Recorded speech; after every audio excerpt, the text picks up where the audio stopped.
வெண்பருத்தி நூலெடுத்து வாய் வெடிச்ச பூவெடுத்து நான் அணிஞ்சிட தொடுத்து வச்ச நடினமான மாலை இது.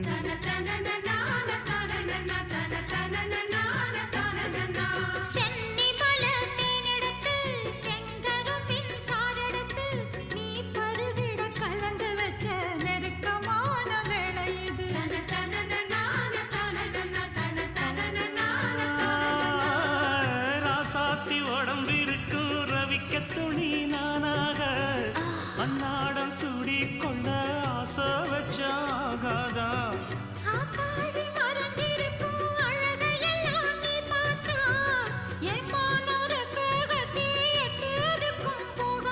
அடிச்சீனி சக்கரையே எட்டி நீ